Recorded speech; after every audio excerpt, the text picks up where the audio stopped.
Good evening. Hope everybody has had a decent weekend. I have spent it trying to keep my nose in as deep as I can, finding out what's transpiring with the convoy as well as around the rest of the world as well. So I do have updates on the convoy and stuff. So I had made a video Saturday morning, and it was because, and in that video I shared a video that was shared on what was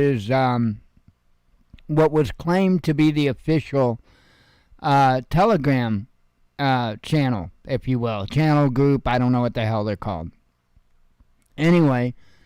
And it is the one that's linked from thepeoplesconvoy.org. And so when I saw that video come out on that particular channel, channel group, whatever, it sent alarm bells off. And ever since then, there has been rhetoric in that Telegram channel, what have you, that is not. It doesn't seem 100% in line with the People's Convoy. And so I don't think Brian actually was aware of this issue until today. And the reason why I say that, and I think he may have even, and I'm not trying to be puffy chest here, but I don't see a lot of other people covering this stuff. And I caught Brian on a live stream the other day making some kind of a comment at the end of the live stream that he didn't want to deal with something, but he mentioned something about some YouTuber and something to do with, I guess with Telegram and all that. So I think maybe I could be the guilty party there. But I don't know that he necessarily caught on what my video was about or what was going on, because it's something that you would address.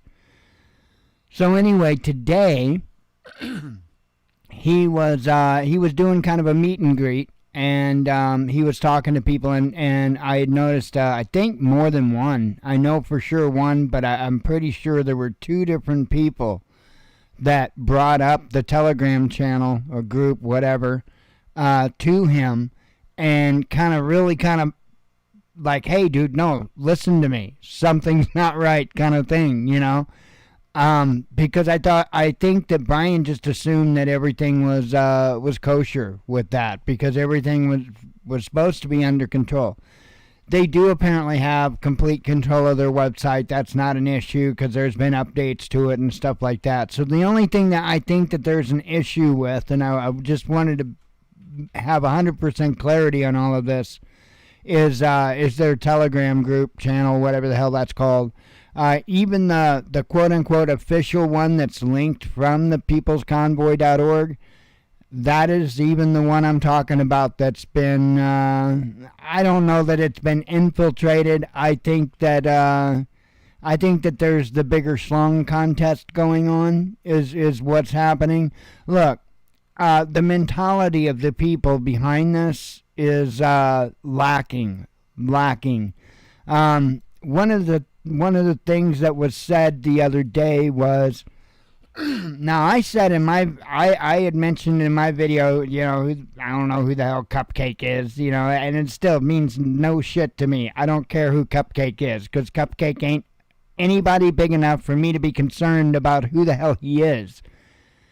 But anyway, they made the comment in their again, the official Telegram thing. If you are a real patriot, you should already know who Cupcake is.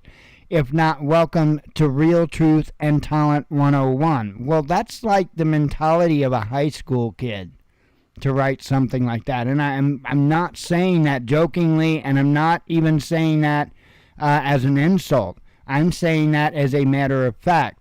That is a high school mentality. And so I don't know who or what is going on with their Telegram, but I will tell you that it is not kosher.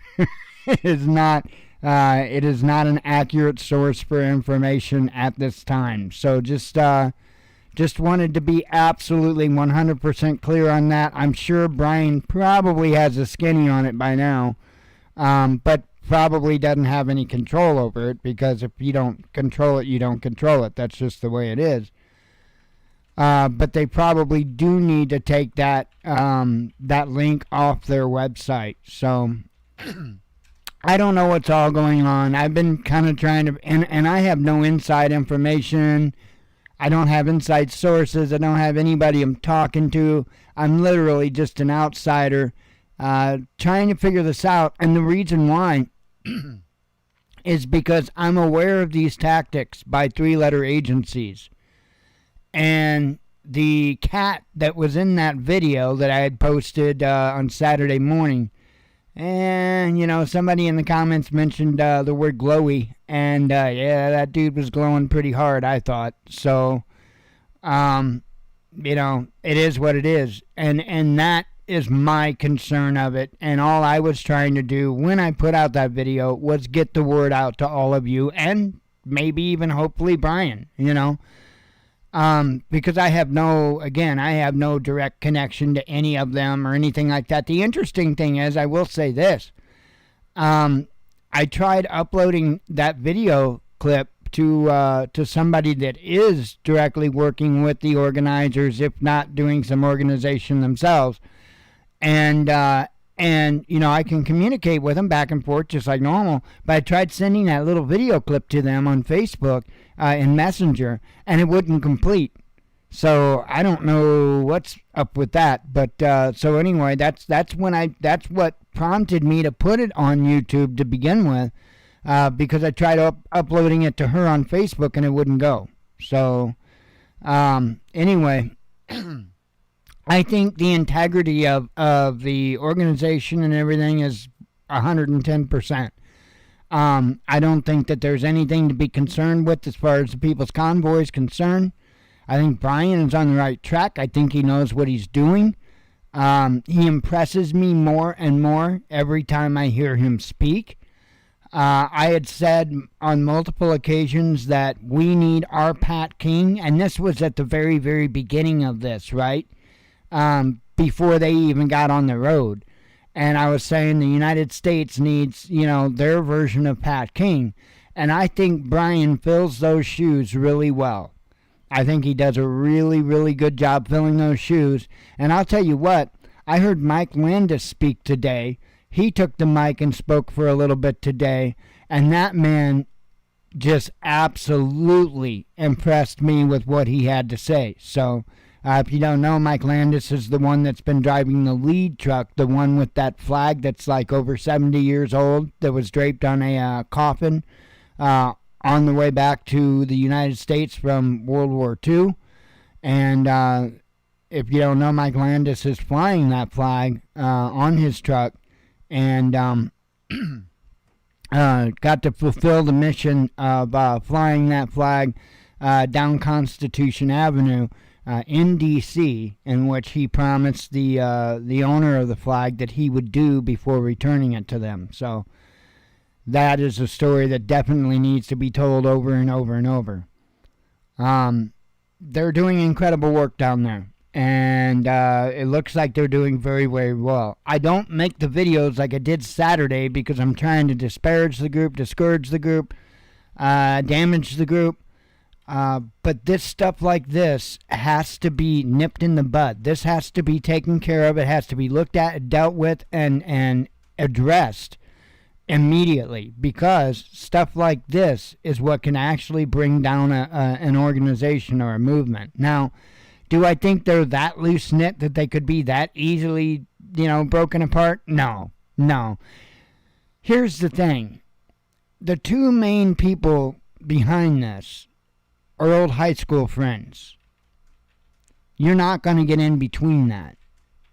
You're not going to be able to you're not going to be able to play one against the other. And so that is just massively important when it comes to the scope of all of this. You got two people that are really in with one another, and, each they both mean a lot to each other. When you have that type of a foundation, it's not easy for bad actors to cause enough problem to bring it completely down. Usually what happens is it's when people don't have relationships, when different people in leadership don't have those good relationships, and then you get people that come into the organization, usually plants, and they will start working individuals against the others. And that is what it seems like this cupcake is doing, and all that nonsense. It seems like that is what they're trying to do, to work in. Now, I think they're smart enough to know that they're not going to work an edge in between Mike and Brian, but I think what they're trying to do is get a wedge in between supporters, and I think what they're trying to do is get a wedge in between the different convoy leaders. Remember, there's multiple convoys there. I think they're trying to get the different convoy leaders to start butting heads, if not all with each other, with at least Brian and Mike, and to try to get those to split off, because that convoy just kept growing and growing and growing. And so, I think that's what the attempt is. And yes, I do absolutely think 110% that this is an attempt by a 3-letter agency. I have no doubt of that. It's written all over it. So anyway, again, I don't think it's a threat in any way. I think the convoy is very strong. Brian's not a fool, and that guy's on the ball. And I'll tell you what, one of the things that Bear's talked about a lot recently, and I've talked about it even before he'd been talking about it recently, about how it's important to look at the big picture. And he talks about the difference between being tactical and strategic. Okay?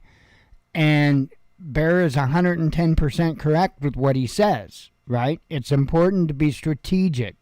Tactical is for the micro, right? You want to work on the macro. So you want to be strategic. And that is absolutely how Brian is dealing with this. And I see it. I see the strategy involved in what he's doing. And I think that I think the strategy behind what they've already done is amazing. It's incredible. Hey, they're on private property, right?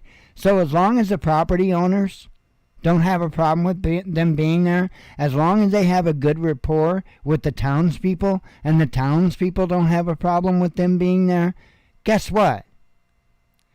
The U.S. government has no right to disband them in any way, shape, or form. The difference is between that and Canada, they were on the public streets of Canada. So there was, even though by all rights, they were in their right to protest in Canada. I'm not arguing that. I think they absolutely had the right to be doing what they were doing. But it was the only way that the government could even make it sound even somewhat legitimate with anyone is because it was in the public streets of downtown Ottawa. Okay? These folks are on private property, not bothering anybody, not harming anything, if anything, doing good. So, and I'm not saying it was different up in Canada. Absolutely not. I mean, it was incredible up there, right? The crime went down massively in Ottawa while that was going on. They improved. The streets were even cleaner. The sidewalks and streets were shoveled better, or cleared better. Everything was better, right? While the convoy was going on up in Ottawa. But because it was public streets, they could at least make it sound kind of legitimate, if you know what I'm saying. But when somebody's on private property and you can't prove that they're doing anything nefarious or that they've got any, nefarious intent, there's not a whole lot you can constitutionally do. from any way, shape, or form. Getting any type of support, be it public or otherwise, would be really hard to do in a situation like that's going on with the People's Convoy. And so I'm interested to see how this pans out, because like I said, there's a lot of strategy behind what's being done, and I get it. Very wise moves. And I know a lot of people get frustrated because they'll take a day and they won't do any laps around the Beltway or anything like that. And I know some people get frustrated with that. But 2 days so far, they haven't went around because of weather. Okay? And people just have to understand those bobtail trucks, they don't stop very well, especially when it's, wet pavement. They don't stop very well. So for safety reasons, and it truly is for safety reasons, they don't go out in inclement weather. And it was raining one day, and it, of course, snow, yesterday. Today they didn't go out, and I think they just kind of a couple of things. They wanted the crap from yesterday that moved in to, melt away and stuff. But also they had a senator from Pennsylvania, and I can't remember his name off the top of my head, but they had a senator from Pennsylvania come and speak at the rally. And I'll tell you what, I liked what that guy had to say. I think there are good people in government. The problem is the good people aren't in key positions, and there's not enough of the good people. So it creates a problem. But this guy sounded decent. I mean, that's all I could say. He sounded decent. He sounded like he understood, what government was supposed to be about. And I know that's just lip service, but this other guy that's traveling around with him, Tyler Lee, that's running for office there in North Carolina. I can't remember what district he said, but he seems to be he seems awesome to me. Absolutely. The problem comes is we can get these folks in office. We can get good people in office. That's not the problem. The problem lies is before they have a chance to make it anywhere where they've got some pull, some clout, the only way they're going to stay in office is to start taking some of this candy. And the problem is by the time they do work themselves into a key position or a position with any weight behind it, they've took so many backdoor deals that it's hard for them to turn around. And if they do turn around and stop taking those backdoor deals, they don't get elected. And so it's almost like a catch-22 when a good person does get elected. Because then the trick is to stay elected. And you can either stay legitimate and get run out, or you can start being a little sneaky and remain in power, remain in office. So that's just the truth of it. And I'm not saying it can't be changed. I can't say it, I'm not saying that we won't ever fix it. I'm not saying any of that. I'm saying that is where we're at, and that is, we have to deal with that. And the only way we're going to deal with that is for one, we need to kick all their asses out. From the top to the bottom. Every one of them. Bye. We need to bar those that are currently in office from ever running for public office again. And then we need to start fresh. That's number one. Number two, we need to add term limits. Like with the quickness. And I would say, they were chatting about it in one of Tyler Lee live videos the other day. And I know somebody had mentioned 4 years, and I agree with Tyler Lee. 4 is just not really, that's not enough.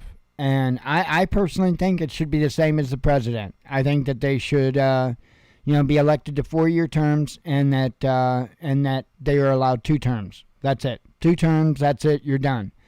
But I also see the argument for 4 years, because that would keep enough fresh meat rolling in and out all the time that nobody could make really big connections, for number one. And number two, everybody that wanted a chance to serve their country or to serve their state or their local community or their county or what have you would have a chance to be able to get in to serve some time.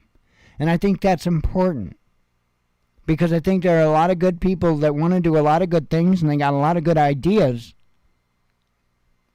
but they can't get in enough ears. They can't get in the right ears to make those things happen.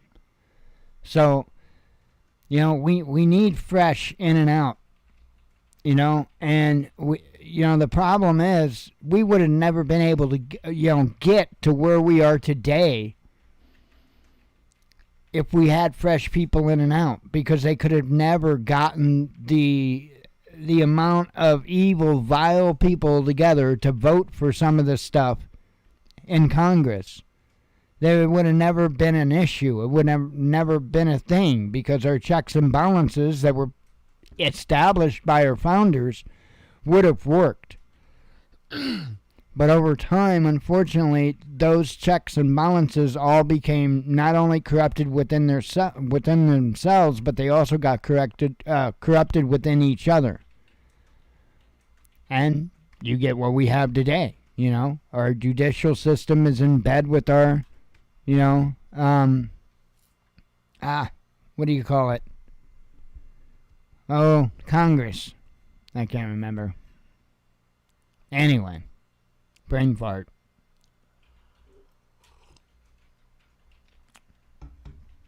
So anyway, enough of that. Iran's apparently lobbing projectiles at U.S. consulates. That's at least the way the story goes. I don't know. The claim is, and from RT, the claim is that Iran took credit, or however you want to say it, claimed it. So I don't know how that is going to play into things. I've been watching that closely. That is certainly an interesting development. And as you know, North Korea has been lobbing projectiles here and there. So all that's interesting to pay close attention to. And no doubt that these countries are starting to feel a little bit more bold, because Russia moved on Ukraine and U.S. didn't do squat, other than send a bunch more money and missiles and all that, or whatever the hell it is they're sending. American people can't get taken care of. You got all kinds of homeless veterans out there in the cold on the streets starving right now. But we're sending weapons to other countries. I'll never understand that for the life of me. I don't... Man, there is so much propaganda around this Ukraine thing. I don't even pay much attention to it. I definitely don't pay any attention to mainstream nonsense when it comes to Ukraine. I do have some articles up. By the way, I did go ahead and get things set up to be able to use Edge so that I can actually go over some articles with you. I really liked how I was doing that. I really liked how the show just worked when I had the tabs up and I went through the stories. I really enjoyed that. And then, damn it, between all the nonsense between Russia and Ukraine, Google has RT, I guess, blocked. I don't know. And so anyway, Microsoft Edge for now is letting me open up the tabs and all that. So I went ahead and got that switched over in OBS so that way I could go over some stuff with you. But anyway, let me have a sip of coffee.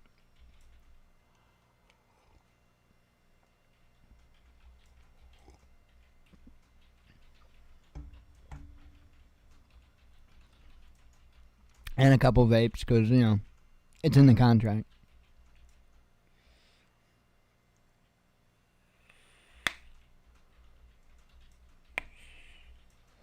Got me flavoring coming hopefully tomorrow. It's about 3 days late. My pink starburst, you know what a pink starburst tastes like? Well, I make e-juice for my e-cig that tastes like the pink starburst. And there was one particular flavoring that the places I normally got it from, they only had little bitty, I think they're 13 milliliter bottles. And that's not a whole lot. So anyway, I finally found a bigger bottle, one that was in stock, that is, 120 milliliters. And so I snatched that puppy up, and it's had a hell of a task getting here via the postal service. So, but it's I think it'll be here tomorrow. Anyway, I'm telling you, the reason I'm talking about this is get your stuff in order. You know, that was something I needed to be able to keep vaping. Why would I give up vaping if I don't have to? That's why I switched to vaping. Well, why I initially got into vaping was for prepping, because I could store a whole lot of this stuff in a small space and be able to vape for years, literally years, off of just a small space worth of stuff. And you know, it's not like it goes bad. I mean, the nicotine, I keep it in the freezer. All my bulk nicotine, I keep it in the freezer. And to my knowledge, there's people that have had nicotine in their freezer since the beginning of vaping, and there's been little to no difference in the you know, as far as the I'm trying to think, potency of the nicotine. That pretty much remained the same. It does, it can get kind of a little bit of an odor to it, but you don't really notice it when you vape. So anyway, why wouldn't I do that? That's what I kept trying to tell people, especially people that smoke. And I quit doing it because I really, to be honest, I didn't get anywhere. But I would tell smokers all the time, you know, especially those that are preppers, you know, hey man, you got to get into vaping. You got to, you know, at least put some stuff back. And because I don't think, even in the prepping community, I don't think it really clicks yet to people that, oh shit, I'm not going to have the gas station to go get my pack of Marlboros. I don't think it really fully sets into people. And there's not a whole lot of people that can go out and afford to buy 2 years worth of cigarettes at one time. And even if you did do that, man, probably about after 6 months or so in, those things are going to start tasting kind of raunchy. I mean, don't get me wrong, you're still going to smoke them, but they're probably going to taste a little bad. You know, and again, you're going to need a lot of room to do it. The expense is going to be just massive. If you're a smoker, I'm telling you, this is the way to go, but you better get on it. It's hard enough to get this stuff now with all the shipping nonsense jacked up with nicotine products and all that, so.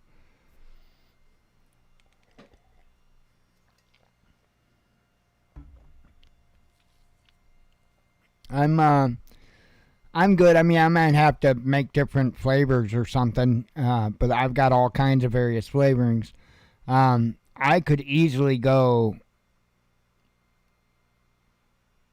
3 years, I'm going to say, especially considering after I get this other bottle.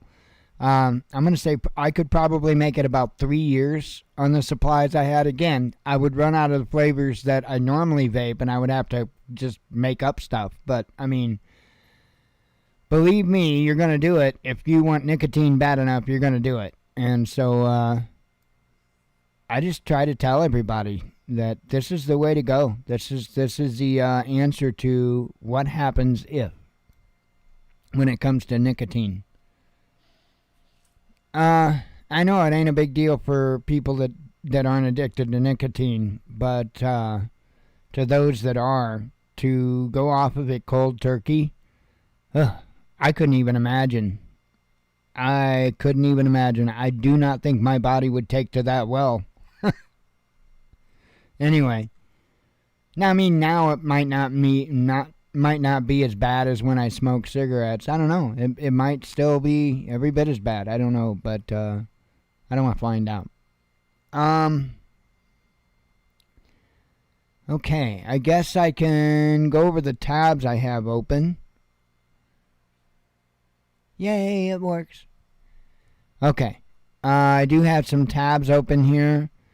I got a couple talking about the U.S. and their nonsense, kind of domestically, but to deal with,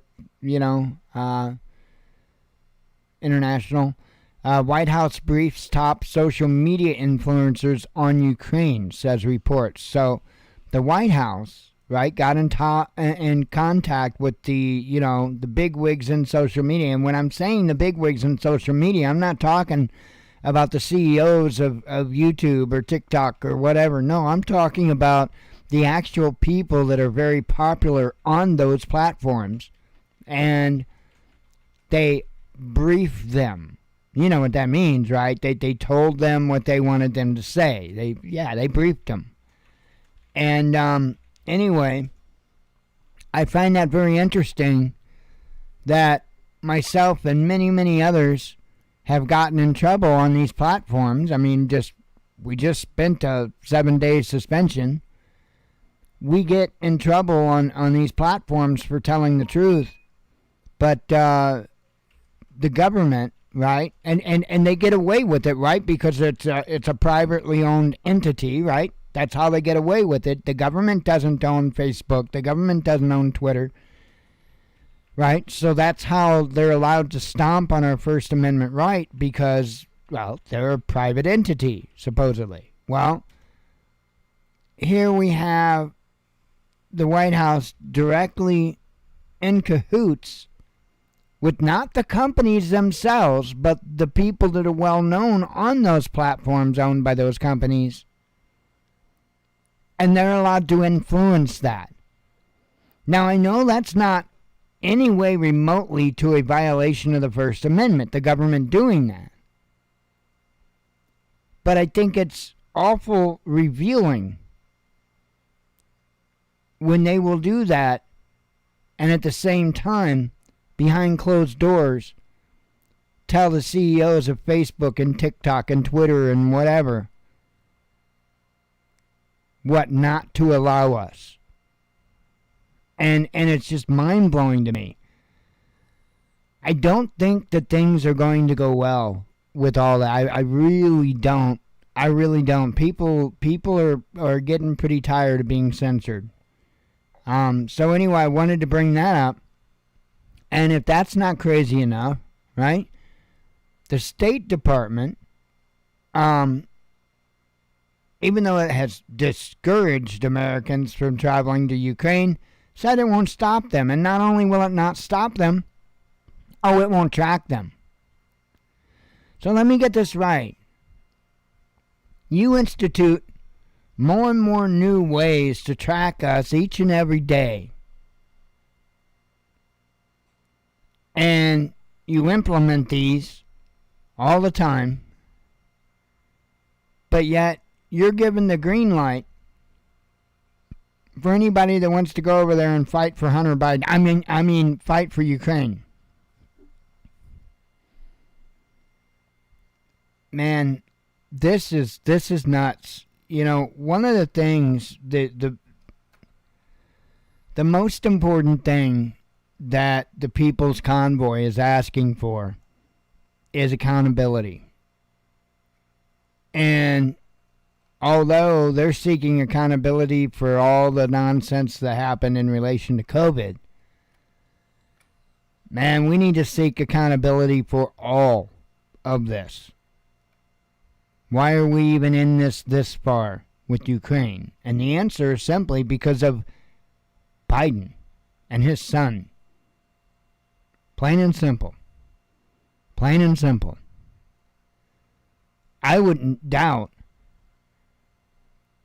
that much of our actions that we are taking, we're taking basically out of probably an unspoken blackmail. because if Biden doesn't at least show some type of effort in helping Ukraine, there's probably some people that's got some stories to tell. So I think there's a lot that's just not as the eye sees it. So anyway, I wanted to mention that. And then this, I thought this was interesting. Now, of course, they're talking all about this new variant, this subvariant of Omicron. And I don't know if that is the particular thing. To be honest, I didn't read the article here. I just read the headline and I thought, nice. So we can expect this again. This came out on RT. China hit by its biggest COVID-19 outbreak.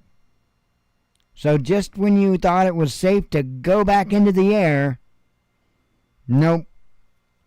Well, I don't think it's going to work too well as far as the fear-mongering and all of that. I don't think that's going to go over so well this time around.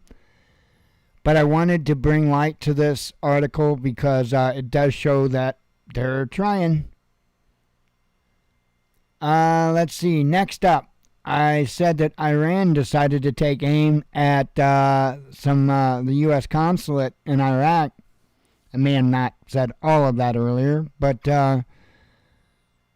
so that happened, and I'm sitting here, my butt puckered a little bit, I must admit, because that's something that can escalate out of hand just as quickly as Ukraine. So we'll see what's going on here. Now, in other news, and I didn't bring this story out. I think I shared it out, but I didn't bring this up. There was actually somebody that stabbed their date because I think it was the Soleimani killing, if I'm not mistaken. I don't know. I'll bring the article up when we get to it. But yeah. Craziness. So anyway, yep, Iran decided to chuck some sticks at the U.S. Consulate in Iraq. Supposedly nobody's hurt, no injuries, no casualties or anything like that. Iran did claim, because as I even said to Jen after the news came in of it happening, I told her, when these countries, when these people do this stuff, if they truly do it, they claim it. They don't, you're not much of a terrorist if every act you commit, you're just like, oh no, that wouldn't me. No, I would never do something. You're kind of failing on your terror if nobody suspects you're doing it. So usually when these groups, countries, groups of people, whatever, whenever they commit these attacks, they are usually more than happy to claim it because that's kind of the whole point. So anyway, Iran supposedly did claim responsibility for this.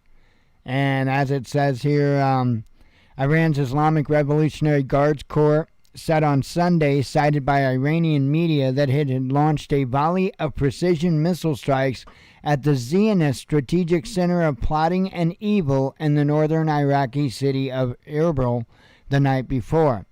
The strikes, which came close to a U.S. diplomatic compound, came several days after Israeli airstrikes in Syria that Tehran says killed 2 IRGC officers. The IRGC statement was first reported by Iran's state-owned RNA news agency. According to the agency, Saturday night's strike was a response to the recent crimes by the fake Zionist regime, apparently a reference to an Israeli airstrike near the Syrian capital Damascus last week, which, according to the Islamic Republic, killed 2 IRGC officers and 2 civilians. The IRGC had earlier warned that Israel would pay the price for such a crime. So, I don't know what they were targeting, but apparently they missed.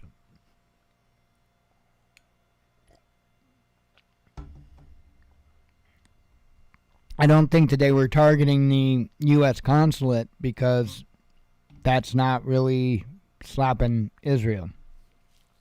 They don't care. Israel doesn't care. So that is going on, and then also involving Iran and all of everything going on. This headline says U.S. will scrap Iran deal before agreeing with Russia on sanctions, says media. Says U.S. will not negotiate the easing of any Ukraine-related sanctions on Russia to ensure that Moscow can trade with Tehran under a new iteration of the Iran nuclear deal, a U.S. official told the Wall Street Journal on Sunday. Despite a deal being reportedly close at hand, the official said that Washington would pursue an alternate agreement before granting Russia any exemptions.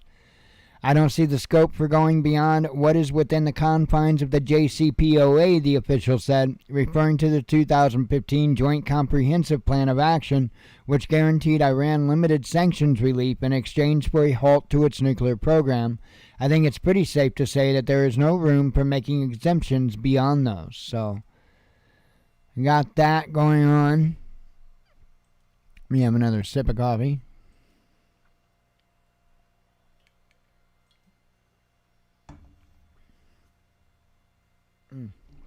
Neck is tearing me up. Today's the first of many nice days to come, and so usually the first day that it's nice, that it's warm, after it's cold, I'm pretty janky, if you will.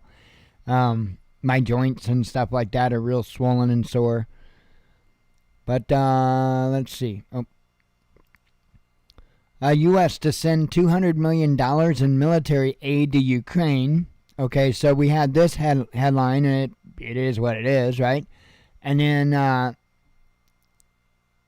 the reason why I shared this is because of of this one here.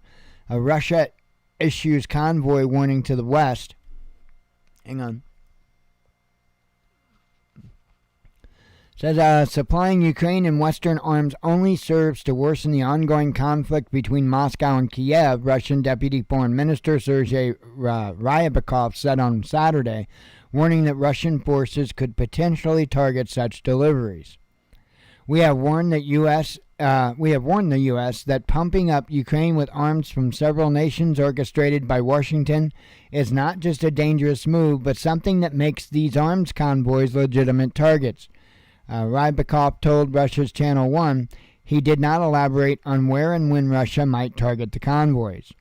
Rybakov also warned that the mindless handover of dangerous arms like portable air defense and anti-tank missiles poses a threat to Western nations themselves. Earlier this week, Russia's Foreign Minister Sergei Lavrov also expressed concerns over such weapons getting into the wrong hands after the conflict ends. Portable air defense missiles could pose a particular risk to civil aviation in the skies over Ukraine or Europe for years to come, he added. Now, about those particular claims, I don't know. But what I will say is Russia is claiming that they may go after those targets. Now, I don't know who's transporting those goods. I don't know if it would be like U.S. troops, for example, that would be transporting those goods. But if it is, or if it's NATO troops, whatever, and that convoy comes under attack, that's probably going to be World War III. So I just, I don't know. Here, says Kiev claims NATO will defend arms convoys to Ukraine against Russia. They're saying if Russian forces launch an attack on a Western convoy delivering arms to Ukraine, NATO will consider this a reason to invoke Article 5 of the Military Bloc's Treaty, which assures its members collective self-defense, Alexei Danilov, the Secretary of Ukraine's National Security and Defense Council, claimed on Sunday, citing NATO Secretary General Jens Stoltenberg. Today, the head of NATO, Mr. Stoltenberg, has made a statement. If a single projectile, a single bullet hits a convoy that is delivering arms to Ukraine, NATO will consider it a trigger for Article 5 of the North Atlantic Treaty, Danilov said while on air on Rada, the Ukrainian parliament's TV channel. Neither NATO nor Stoltenberg personally has made any public statements on Sunday confirming or denying Danilov's assertion. The Ukrainian official statement comes a day after Russia's Deputy Foreign Minister Sergei Rybakov warned that Russia would consider arms convoys heading for Ukraine to be legitimate targets for Russian forces. Rybakov has not elaborated on whether the convoys could be targeted on Ukrainian territory or elsewhere. So, again, there's a claim, but it doesn't sound like that claim has really been substantiated that they would indeed invoke Article 5. So, but it's probably important that you know about it. Hey, let me have another sip here. I only got a couple more tabs and then we can get to headlines. I miss doing this, though. I miss being able to cover the meat of information with you because I couldn't bring up the articles.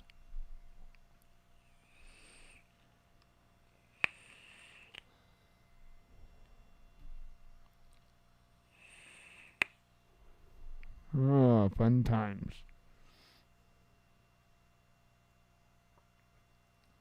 Like I say, just keep getting ready because I'm not seeing this getting better.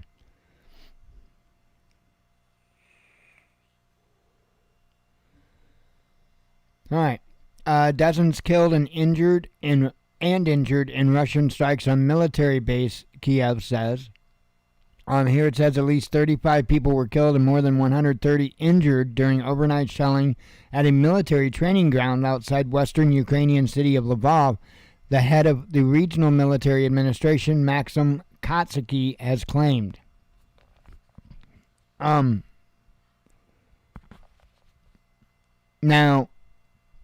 I'm pretty sure they're talking about the same, what's the word? The same situation. Not the word I'm looking for. Here. And this headline here says up to 180 foreign mercenaries dead in Ukraine after precision strike, says Moscow. I find, and I'll read this, I find the words used, particular words used in that, very interesting. It says an airstrike on Ukrainian military training facilities in the early hours of Sunday has resulted in the liquidation of up to 180 foreign mercenaries. Don't you love how they say liquidation? The Russian Ministry of Defense has announced. The strike, conducted with use of high-precision long-range weapons, targeted the training centers of the armed forces of Ukraine in the village of Sterichi and at Yavoriv Polygon. I probably said those wrong. According to the ministry spokesman Igor Konishnikov, these facilities served as a base for the training and combat coordination of foreign mercenaries before they were sent to the combat zones to fight against Russian military personnel. The sites were also being used to store, as Konishnikov put it, weapons and military equipment coming from foreign countries. As a result of the strike, up to 180 foreign mercenaries and a large quantity of foreign weapons were destroyed, Konishnikov said. He went on to warn that the destruction of foreign mercenaries arriving in Ukraine would continue. Konishnikov's claims were dismissed by Ukraine as propaganda. This is not the truth. Pure Russian propaganda, Ukrainian Defense Ministry spokesperson Marianne Lubinsky told CNN. In a message to the U.S. TV channel, she said there is no foreigners confirmed among those killed at the Yavoriv base. So this is the interesting thing that I wanted to bring up to you about this is you've got Moscow saying that there were, I'm going to say, non-Ukrainian people, okay, that were involved in that attack, nobody else is making claim that they were. And I find that very interesting. I think in very short order, we're going to be getting news of individuals that did decide to go and fight for Ukraine. I think we're going to start getting news of some of those people not making it. And I have a sneaky suspicion that that's what's going on here, is that these are people that came over to fight. I don't know if I would use the words foreign mercenaries, but people coming from other countries to fight on behalf of the Ukrainians. And I'm wondering if that's what happened here. So, but apparently they're claiming, foreign weapons as well were destroyed during the attack. I don't know. I find it all intriguing. There's no way for us to know any of this with absolute certainty. All we can do is take information that's given to us. And all the information that I've seen on U.S. news, the mainstream news, is whacked. Absolutely whacked. And I honestly do believe, even though it's a Russian outlet, I honestly believe RT has been doing a fairly bang-up job of covering it. I really do. I think they've done a good job of covering it. But, like I said, I don't have boots on the ground there. I don't personally know anybody that's boots on the ground there. And so without that, all we can go by is what we're given. So I keep that in mind always. All right. Let me have another sip here. A couple of vapes. We'll do some headlines.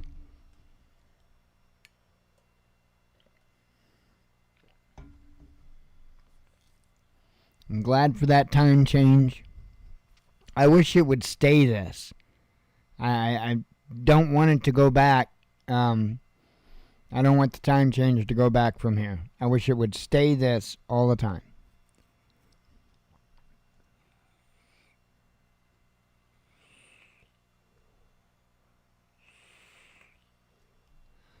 All right.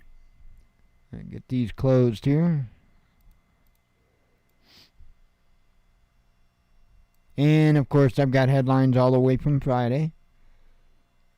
And starting out with those. Russia asked for UN Security Council meeting over Ukraine's biolabs. Embassy responds to Meta permitting hate speech against Russians.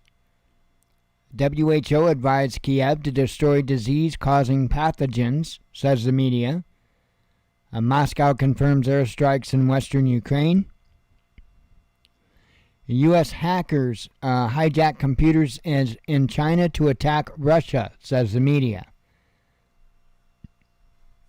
U.S. weighs in on Russian-Ukraine peace efforts. Russia may settle foreign debt in rubles. Police find parachutes near mystery crash site. 16,000 foreign volunteers want to fight for Russia in Ukraine. Says Moscow. And if anything, that could be propaganda right there. Like, if anything was propaganda in this stuff, I would say it would be this. Would have been propaganda. Disney working to halt all business in Russia. Russia restores flights restricted over COVID-19.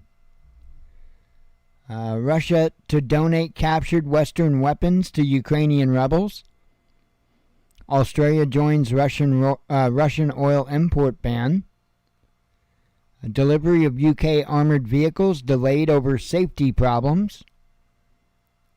Twitter to label Belarusian state media posts, like they're doing with the RT ones. German financial giant defends decision to stay in Russia. Canadian PM answers whether NATO can grant no-fly zone over Ukraine. Freedom Convoy accused of trying to overthrow the government. I believe that was the Canadian one, if I'm not mistaken. Yeah. Which, by the way, and I keep forgetting to say this. I don't think I've said it on any news broadcast because I keep forgetting. Tara Lish, if I'm saying her name correctly, one of the organizers up in Canada, has been released on bail. I might have. Actually, I think I did mention it. Sorry. I think I did mention it.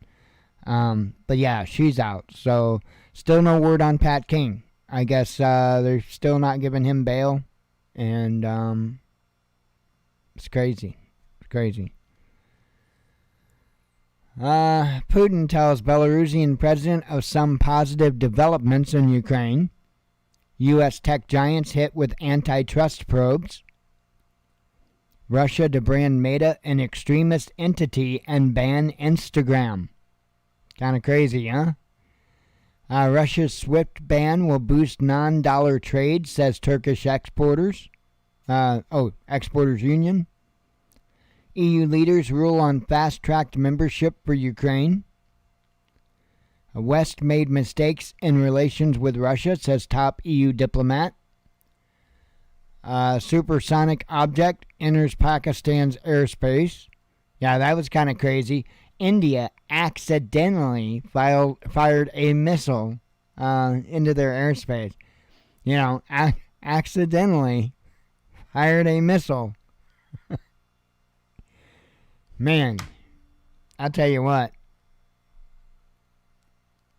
Nuts. EU says pause now needed in Iranian nuclear talks. Major hotel chain suspends Russian expansion. We're still on Friday's news, by the way. There was quite a bit of news both Friday and yesterday. Major hotel chain suspends Russian expansion. Disney employees clash with CEO over anti-gay bill. Croatia confirms crash drone came from Ukraine. U.S. designates 2 major non-NATO allies. U.S. sees consumer prices jump most since 1982. UK sanctions 386 Russian MPs over Ukraine crisis. Activity at closed North Korean nuclear site, says Seoul. Russians may soon need humanitarian corridors themselves, says Zelensky. By the way, I don't know, but North Korea might be thinking about making a move on South Korea. I don't know. There's something going on. U.S. and its allies revoke Russia's most favored nation status. Turkey won't sanction Russia despite NATO pressure, says reports. EU sets date for energy independence from Russia. India apologizes after accidentally firing missile into Pakistan. Oh, sorry. Sorry about that big crater. Washington bans dollar supply to Russia. YouTube to demonetize all Russian users and ban state media. Welcome to the club, Russian users. Ukraine's NATO membership was never imminent, Stoltenberg claims. UN blasts Meta's move to allow hate speech against Russians. Russia sets date for Instagram shutdown. Serbia vows punishment for volunteers going to Ukraine. Pink Floyd pulls music to support Ukraine. U.S. sanctions Russians over North Korea. Instagram responds to pending ban in Russia. Oh, we are now on Saturday. Yesterday. So that last headline was from yesterday. On that, another sip of coffee.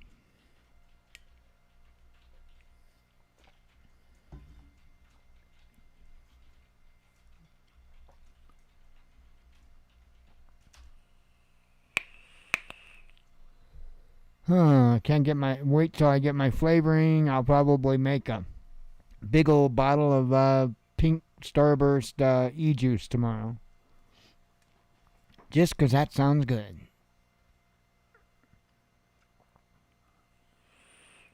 After I finish what I have in this bottle, I'll load that one up.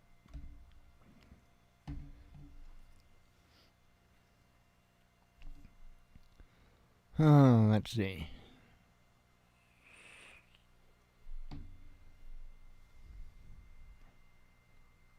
All right.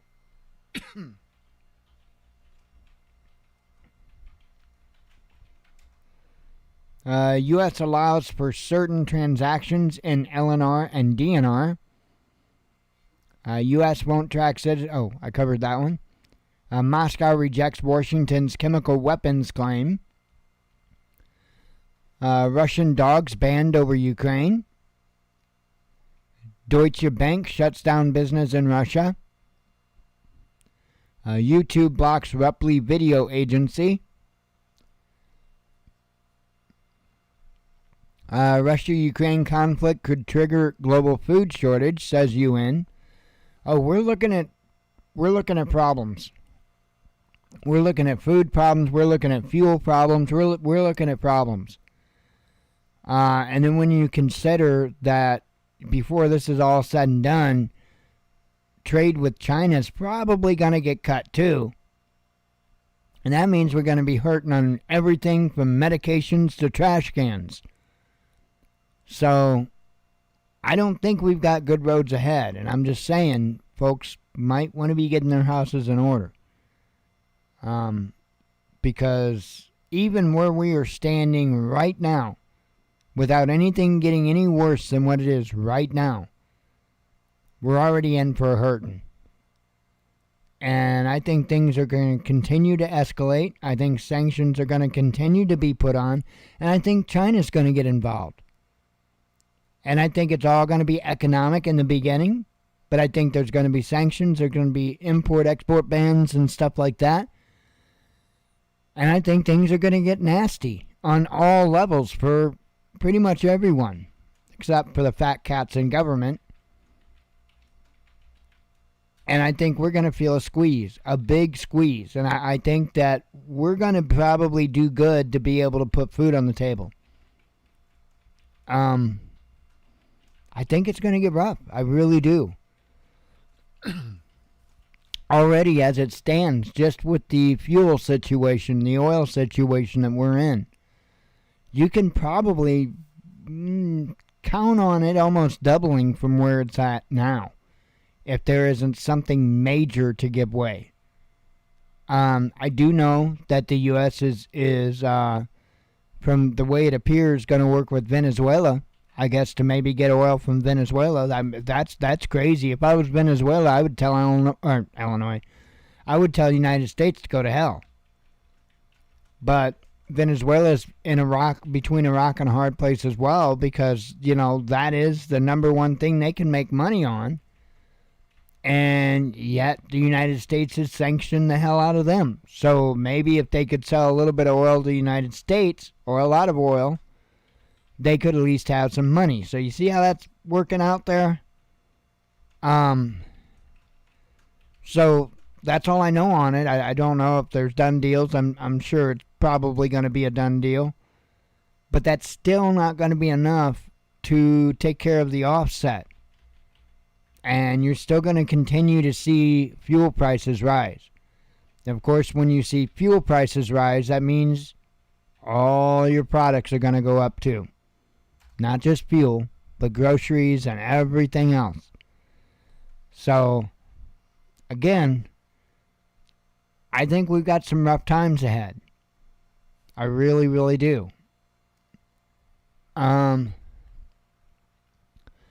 Again, doing Saturday's news, or the news I put out yesterday.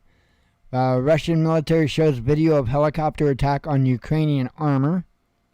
White House briefs, I covered that. Sanctions could see creditors lose billions in Russia loans. Italy seizes $580 million yacht owned by Russian tycoon. He could have gave it to me. I would have sold it. and donated the money to a good cause. I'll just say good cause. And everything that I buy with it, I'll write good cause on it. Israeli PM advises Zelensky to accept Putin's demands, says the media.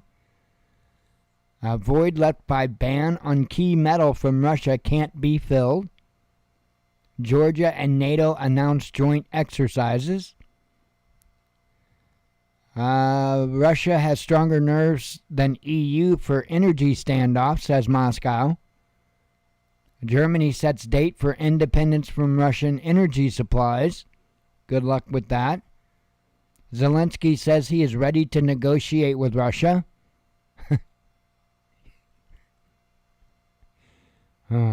Anyway, Russia says it could target... cover that one. Traditional Japanese food feels the impact of Russia sanctions. A Russian mogul says foreign businesses should get a chance to think once more and return. Well, I'm sure you would be saying that. Court orders arrest of ex-president over murder of priests. Russian MOD shows airborne troops capturing Ukrainian airfield. Croatia slams NATO over slow response in wake of drone incident. Ridya announces record number of single-day executions. Ukraine ready to buy anti-aircraft systems on credit, Zelensky says.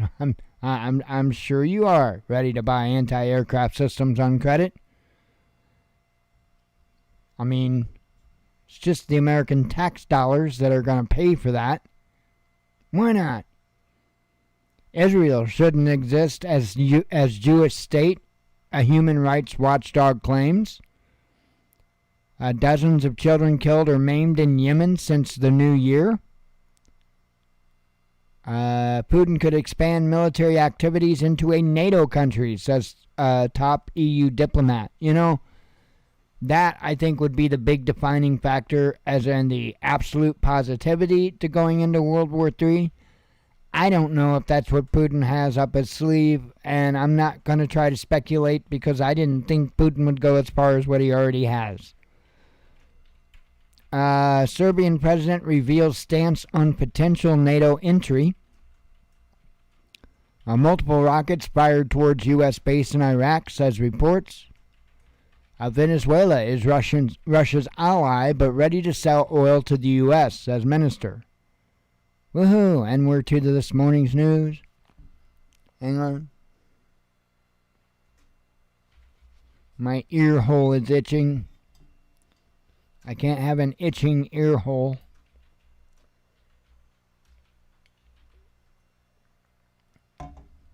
I gotta finger out my ear hole to get it to stop itching. Anyway, I know y'all wanted to know about that. Could make a full-length documentary about Mike and his ear hole.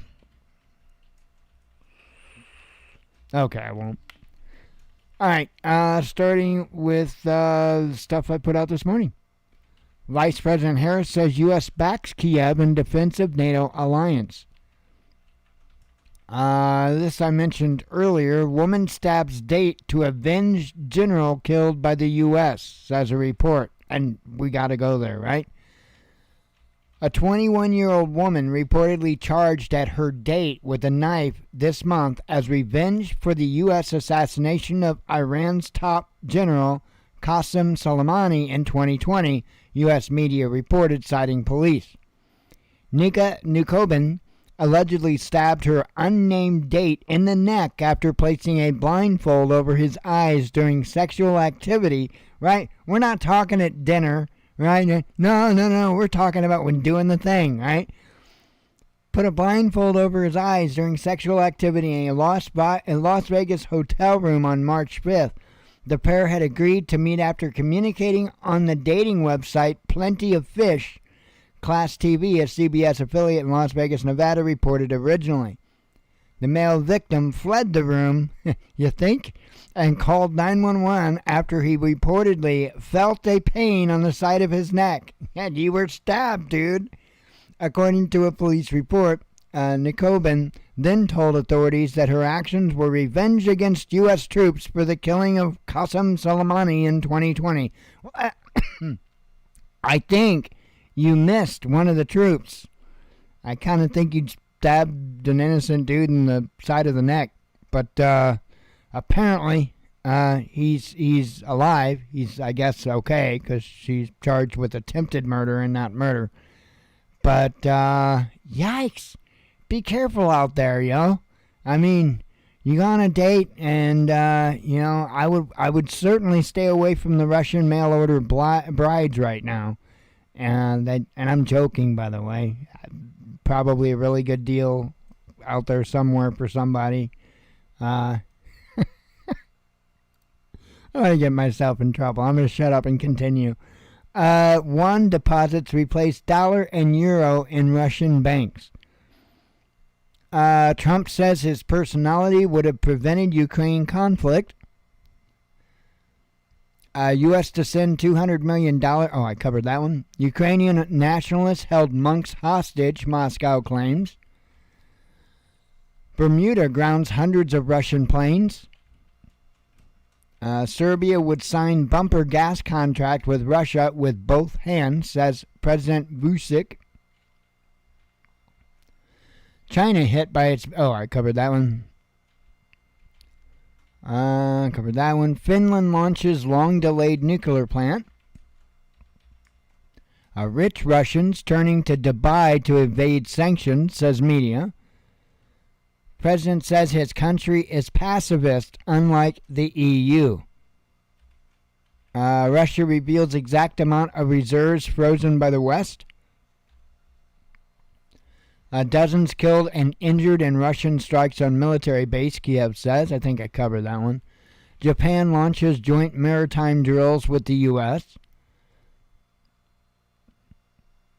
Renowned American journalist killed near Kiev, says Ukraine police.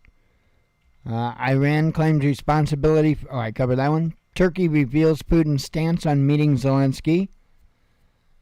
China warns of worse consequences over Taiwan. And see, we have to pay attention to that situation as well. Russian drone strikes rocket launcher in Ukraine. France reveals scope of new anti-Russia sanctions. MSNBC deletes tweet after inaccurate Hitler comparison. U.S. reacts to death of American journalist in Ukraine. Moscow and Kiev may soon come to agreement, says Russian negotiator. Hundreds detained at anti-war protest in Moscow, says police. Ukraine donation by Oscar-winning actor debunked by media as fake. U.S. publishes vast list of banned luxury exports to Russia. Covered that one.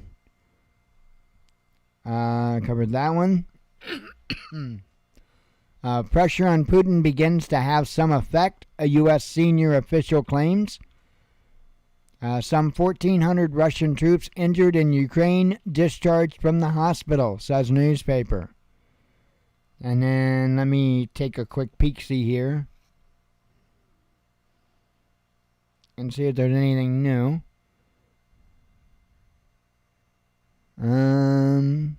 Actually, there are. Yeah, let me pop these out real quick. See, I have to use my phone to share out the headlines because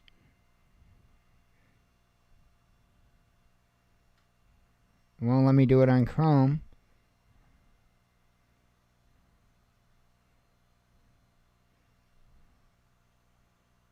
But I can do it using their app.